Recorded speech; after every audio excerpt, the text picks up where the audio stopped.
Hi there, I'm Katie Wagner. Welcome to Social Media Help Desk. This is the time every week when we get together to talk about what's new in social media and all the tips and tricks that are working for us at the agency. And we are coming to you live today from KWSM Las Vegas. This is our new Las Vegas office and our new Las Vegas team. Please meet content editor Ennis.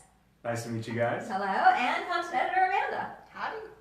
So this is our first Social Media Help Desk episode from Las Vegas. And we're thrilled. We had to rearrange a little furniture to make this happen today, so hopefully it's working. And you should see where the camera's propped. We have no tripod here in Vegas, but we are going to make it work. We have lots of good information to talk about today. And the first is that you guys, Pinterest is having a boom. Pinterest is becoming really, really popular. And it's one of those social media channels that people don't talk about that much. You hear about Facebook or Twitter or even LinkedIn, but Pinterest is kind of like a underdog, but they just surpassed 250 million users. So that's quite a lot of users. What do you think? Ennis, do you use Pinterest? You know, I used to in the past. I think the boom in Pinterest kind of speaks to the domination of display content. You know, it's less text heavy these days. It's image heavy, video heavy. People want to be able to consume that content as fast as possible, and I think Pinterest is a really great avenue for that. Yeah, I do too. And you know what else it's good for? Shopping. Pinterest is a shopping channel. So when I was outfitting our offices, we needed a blue and white chevron rug, of course. And so I went on Pinterest to find a blue and white chevron rug, and I bought one off there. And I'm not the only one, because they say that the people using the purchasing service and retail promotion parts of Pinterest, the marketers using those things, went up 115% in the past 12 months. So a lot of marketers are jumping on board for products and marketing things on Pinterest. The users, by the way, a 25% increase from this time last year. Amanda, have you ever bought anything on Pinterest? I haven't, but it's really tempting. I mean, how many people do we all know that spend hours and hours just pinning things? Yes. I think it's incredible that there's the option to buy through Pinterest. I think a lot of people don't even realize that that's a thing. Yeah. Well, it's such a good discovery platform. Like, because it's visual, like Anna says, and you can search for things. You know, a lot of people are my assistant Natalie is getting married, and a lot of people have like wedding boards where they collect ideas. I actually have a wedding board, but don't tell. I'm not planning. Don't tell my husband. I just like to collect things. Like, I like to look at pretty things, and you collect them in the boards. You know, Right, I have a hairstyles board. I have all kinds of things. Right. It's a great way to discover content, and then if I want to take action, you know, it links through. Right. But I think one of the things people don't realize about Pinterest is that it's not just about marketing products. We put all our blog posts on Pinterest and drive a lot of traffic to our website that way, and we put all our videos, like this one, on Pinterest.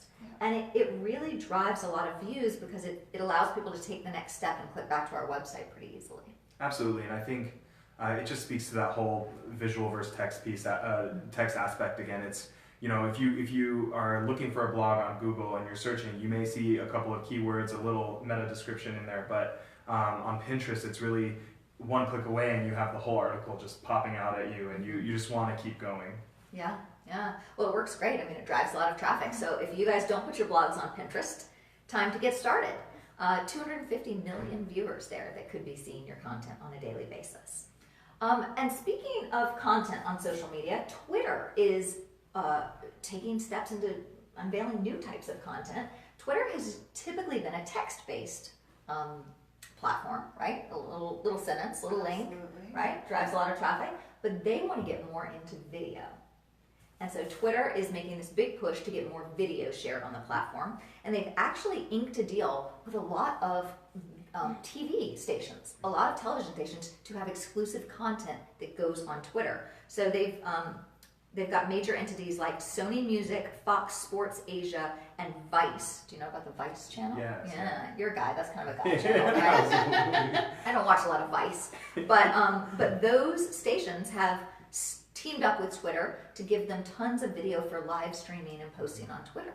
And I think Twitter has characteristically been, it's historically been characterized as a space for thought leaders. You have the hashtags, you have people following the latest trends going on, and I think video is just a natural progression in that, moving up from text. Now you can see, you know, Vice doing a live piece. You have a quick snapshot from a game, a highlight going on. That way people can do hashtag Raiders for our office, for example, and you'll be able to see that content really easily and quickly.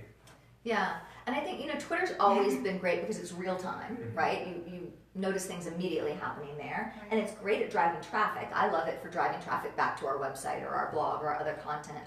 But I think they're really making a move to try to engage people more in the platform rather than having them click away to see things. Absolutely. I think it's quite brilliant, and I agree with Ines. I think this is a natural progression. Yeah. I think as much as they can keep people on the actual platform, that's going to be the goal. And this is definitely going to accomplish it, as opposed to sharing a YouTube link. You'll be able to just look within the platform for content. So I think it's awesome. Well, and social media channels make their money through advertising, right? I mean, we don't begrudge them that. It's a business. And so if you can keep people on Twitter longer, then more people are seeing the ads, you charge the advertisers a little more. I mean, it's a business model. Absolutely. Absolutely, and I think Twitter specifically has had a lot of trouble over the years getting that profitability that platforms like Facebook have been able to achieve. Yeah. And so adding video just kind of gives them that extra level of engagement that they can sell back to ad buyers. Absolutely. And we've joked that 2018 is the year of video because video content is becoming much more popular across all the platforms. We see Facebook doing things like live streaming like we are now, but then also watch parties where you can watch video together with people. YouTube is doing watch parties. I don't know what they call that. I can't remember. Watch party is on Facebook, but YouTube has a similar thing where you watch video content together. And video is becoming much more popular. And I think it's because we have short attention spans. Very true. Right? Because people don't want to read so much. Right. I mean, even when we write blogs, and we still write a lot of blogs, you got to keep them short because people just don't have the time or the presence of mind to dig in and read it.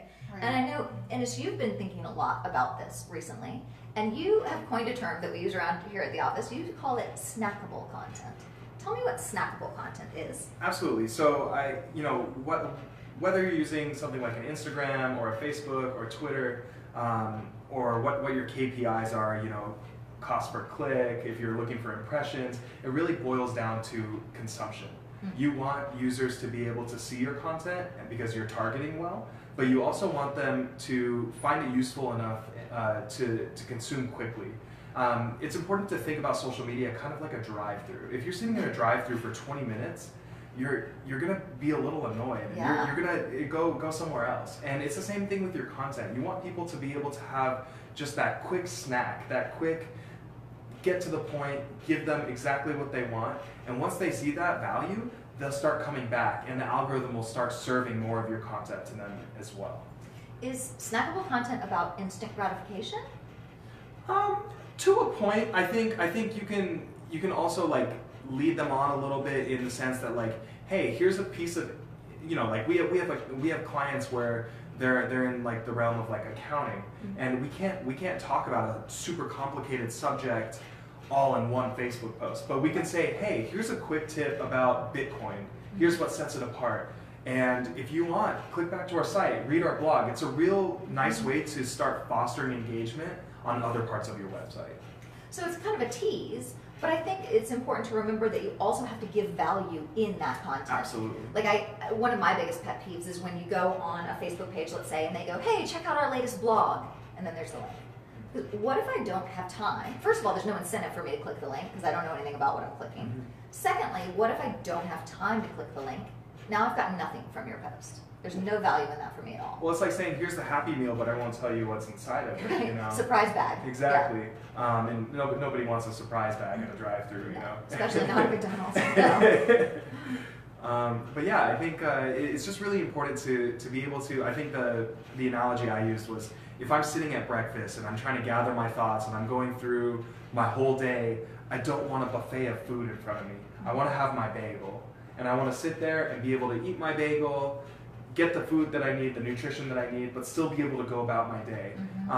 Many times individuals are at work or they're commuting, they're on the bus, and they don't have that time to be spending 15, 20 minutes going through and reading every quote that you wrote. But what they do have time for is seeing this important piece of information and potentially liking it and flagging it as something that they want to look further into later on. So you're really trying to catch that split second of attention that individuals are having, because you're not the only person bidding for their attention in the first place. Right, well, there's so much noise, essentially, right, in the news feed and other content that's out there. And I think you make an interesting point, because if you can just put out something interesting enough or valuable enough to have somebody interact with it, they like it, they, share it, they comment on it, well, then the algorithm picks up on that and they'll see more of your content. Absolutely. And so that's another argument for even snackable content has to be valuable content. It can't just be throwaway lines. It has to add value in a short, to go sort of package, and then you lead back to where they get the larger meal, let's say. I like this analogy. We're going with it. What do you guys, as content editors, what do you think about when you're creating snackable content, or the short piece that goes on Facebook or Twitter that's going to link back to a landing page or a blog, or the longer content? What are important things for people trying to do this for themselves to think about? I'm really thinking about the main idea of what I'm trying to get across, and I'm thinking about the call to action. What's important for me is to not only throw something out there. People don't want to be, I guess, force-fed information, right? But they want to feel like they're in control of their own experience and they're choosing your brand. And honestly, that creates a better connection with individuals than you would achieve from just throwing a commercial at them. And I think if you give them a useful piece of information and then give them a link for further contact with your brand, that's what really sets you apart as a good marketer. Okay. It's like a breadcrumb trail, right? Absolutely. You put it out there and they follow rather than dragging them along. Right. What were you going to say? So when I'm creating content, I try and look at it from a consumer's point of view and think about what would I want to see, what would make me want to engage. And also, along with what Inna said about call to action, I try and make sure that I'm providing a solution to a problem. People are looking for solutions, and when you give them to them, they're gonna follow the link. Yeah. They're gonna click. Yeah. One of our content editors, our colleague in Atlanta, JC, I was looking at his content the other day. I had to approve something for him, and he did something fun and made a graphic with some tips, and said, here's some tips on, it was about fiduciary litigation, but that doesn't matter.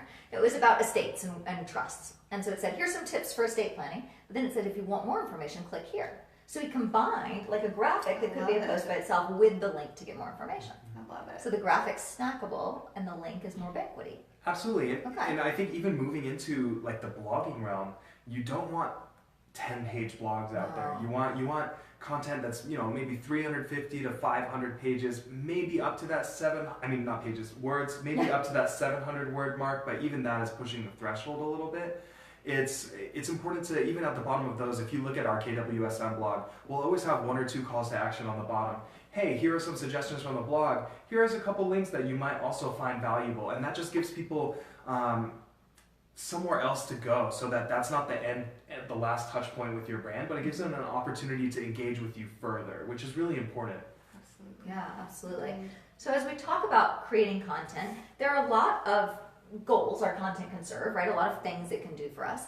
But Amanda, you work a lot in the PR space. I do. And I know that we've been talking a lot recently about how do you use social media for public relations. Absolutely. And one of the things that you have talked to me about is it's important to brand yourself as a thought leader in that space. Absolutely. Like if you want attention from media or influencers, you've got to put it out there as an authority figure. Tell me about that. Absolutely do. So I think that, excuse me. Sorry, I asked you just in time, right? Just in time.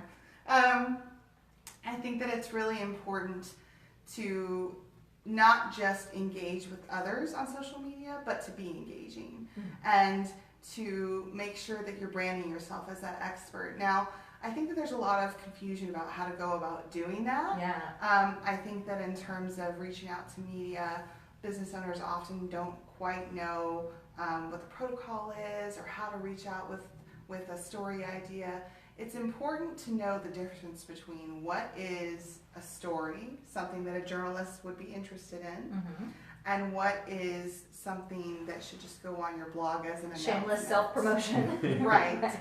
So I think that branding yourself the expert, there are a few key things that you should be doing. Okay. You want to make sure that you're sharing information about trends in your industry. Okay.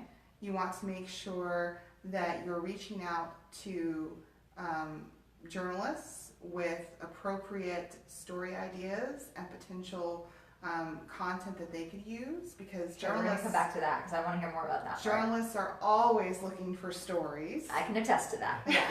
Yes. And I think you also want to make sure that people know that you're available to comment on the issues that are going on within your industry. It's really important. Journalists are always looking for stories, but they're also always looking for sources. They're looking Quotes, for yeah. they're looking for that expert who can shed some light on a certain topic. And you want to make sure that you've positioned yourself as that person. Well, isn't part of branding yourself as the expert also paying attention to what's going on in your industry or in the world that ties into your area of expertise? Absolutely. And I hate the word pitching, but like making yourself available for those comments. Yes.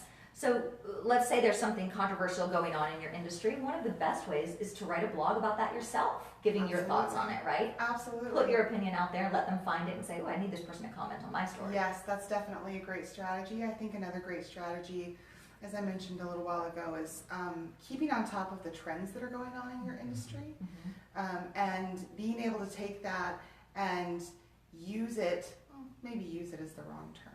You want to be able to take that and break it down for a reporter so that they understand why it matters. Educate them. Educate them, exactly. You have to remember that reporters are just the conduit that gets information out to the public.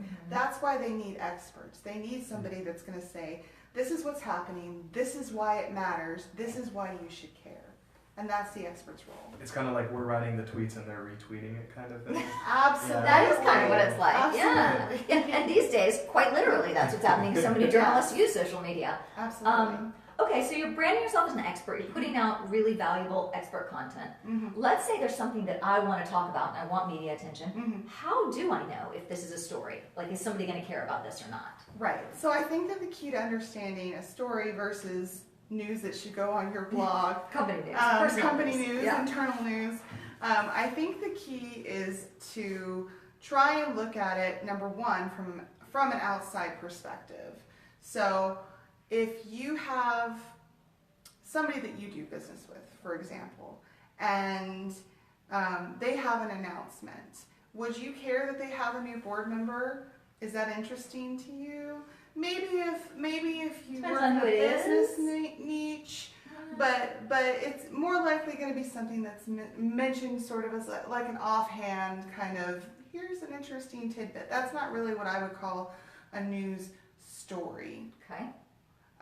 There's a difference between, obviously, something that could be just mentioned and an actual story. But what if the organization was, let's say, their board had voted to give a bunch of money to charity or have some big initiative that helps the community? That would be a story. That's a I story. think, too, remember that if it's something that touches your community Yes. or has wider ripples outside of your company, that's almost always going to be a story. So if you are, just for example, a medical professional who decided to take a week and bring all of the staff from your clinic to volunteer at a homeless shelter and give the people their services that they might not have access to, that's definitely going to be a story.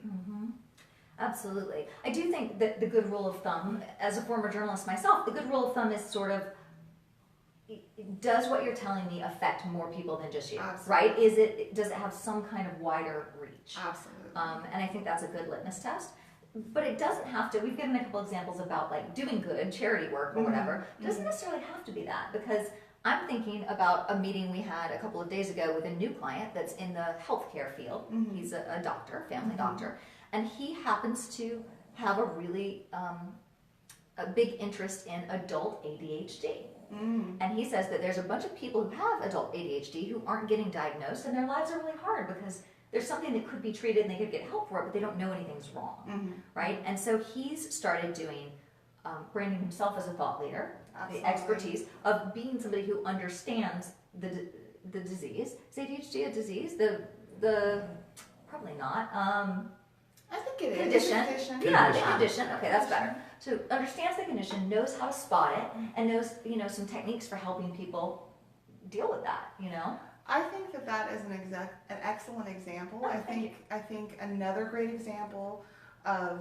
a story that might be great to reach out to reporters and say, hey, I would be a great person to comment on this is, there's been a really awful heroin overdose epidemic in this country for a number of years now, and if you're somebody that works in addiction recovery, Yes. And you see. You see a story that's trending about, 50 people overdosed in Michigan yesterday. That might be a great opportunity to reach out to national, regional reporters and say, look, I know that this is happening. This is something happening right now all over the country. I can provide you right now with 25 tips to spot somebody who's struggling with addiction and how you can help them. Or even local media where you can say, hey, this is also a problem in our community and I can speak to that. Absolutely. Right? Yeah, I think it's framing what you do in a way, like, why would other people care? How is it going to affect them or touch them to have this information? Right, absolutely. Right? And then lastly, give us a few tips for, like, okay, I have a story, I'm an expert, I need to reach out. How do I do that? Like, how do you make a relationship with journalists online? I mean, is it really as easy as just calling them or tweeting them and saying, hey, I got something to talk to you about? Well, I think that the most important thing is, I know a lot of people can get intimidated when dealing with media. Yes. Remember that they're people. Absolutely. And reach out to them in a friendly, respectful way. Don't bombard them. Mm-hmm. I think that's a key element of building relationships with media. If you reach out and you give them a story idea, whether they respond or not, I think that it's probably appropriate to follow up one time. But beyond that, if you don't get a response, I would just make sure that you're keeping in touch with them, commenting on their content. Yes, engaging them. Engaging, right? so Showing that they know interested. that you're genuinely interested. But I think that it's completely appropriate to send a DM or to get their professional contact information and send them an email and say, I follow you on Twitter.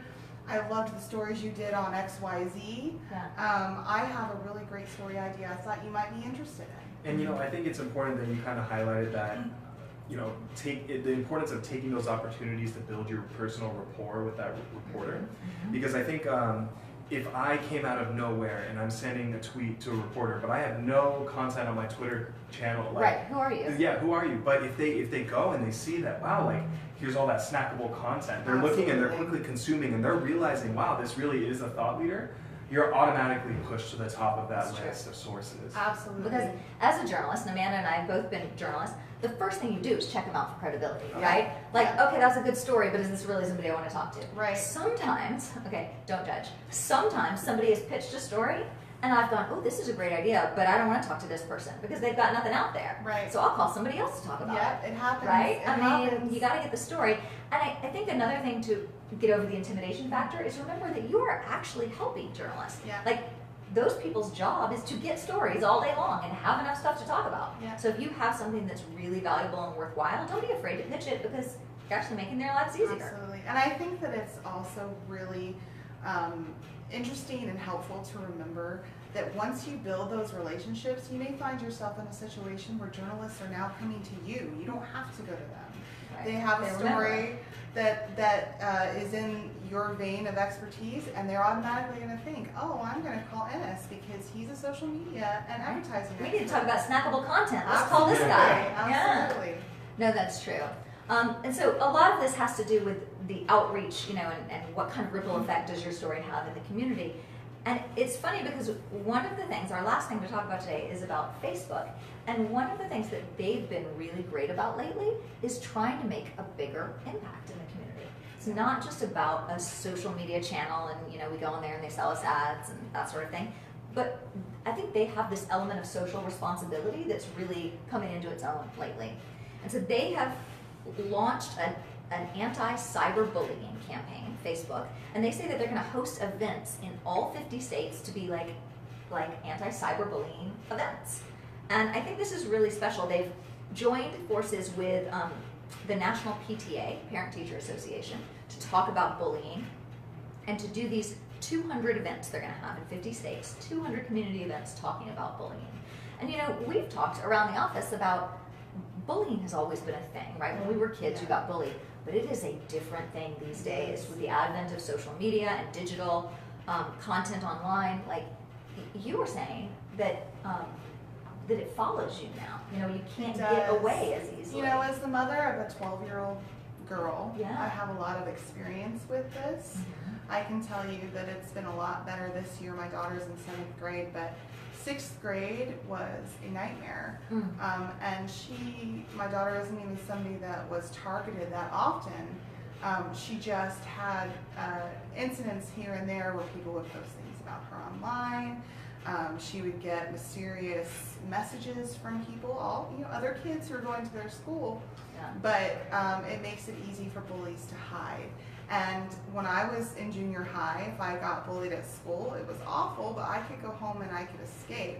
What I've noticed with my daughter is that there's no escape. No. She has a little phone prison with her all the time that allows people to constantly mess with her. And so this is a really important campaign. Yeah. One of the downsides of social, right? That it is so invasive into our lives. You can't walk away. And I feel like we're kind of entering this new age of social accountability.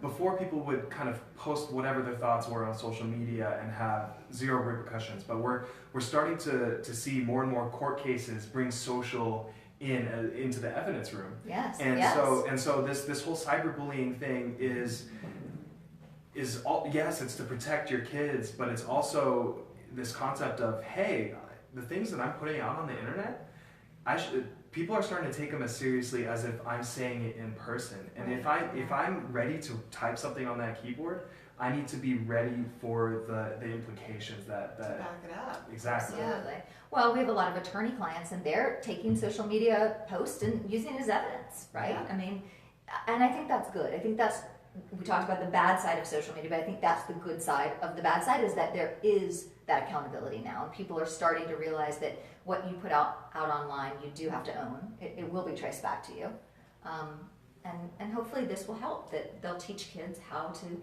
combat bullying and get away from the ever-present, poking and prodding on social. Absolutely. And have some strategies for that. So I think it's a really good thing. They're starting them in October. So next month, we'll start seeing the first ones across the country, and I'm sure we'll talk about it more then. I think it's also important, and the reason that I think that this campaign in particular is so important, that parents really need to be educated about what's going on. I think Absolutely. that there are so many parents out there who maybe are overwhelmed, they don't know how to help their child, or maybe they're just not even aware that it's going on. So you have a 12, 13, 14-year-old that's trying to deal with these things on their own, and that creates a host of other issues. Absolutely. And this is really just Facebook's way of establishing itself as a thought leader in this realm. They are the definitely the dominant social media, and they're starting to have that social responsibility aspect pop up more so than when in its opening, when it was much more. Actually, you could even argue Facebook had a lot of cyberbullying when it was the Sure. Facebook, and you had the rating system of individuals. If anyone It's all remembers about back to that, that, right? back in Zuckerberg's dorm room, and I think as he's grown, the company has grown and really taken on these issues. Well, it's like we see him mature over the years, Yeah, right? absolutely. I mean, Facebook was started in 2004, so that's 14 years Yeah. that it's been evolving. So, well, good, and I'm sure it will continue to evolve. It seems like we're talking every week about changes with the platform. You should join us back here next Tuesday at 12:30 Pacific time. We're here every week. And if you need more tips and advice, content, snackable content, between now and then, there are a few places you can get it. First, we have a blog on our website. The website's KWSMdigital.com, and we blog every single day. So go on there, find some articles to read. And then also check out our YouTube channel. It's KWSM Team is our YouTube handle. And we have past episodes of this show if you want to keep up with the news and events on social. And we also have tip of the day videos. So our best tips, all the people on the staff are in those videos, and there's a playlist of probably hundreds of them that you can consume. Until then, we will see you next week. Have a great week, and thanks for being with us. Take care.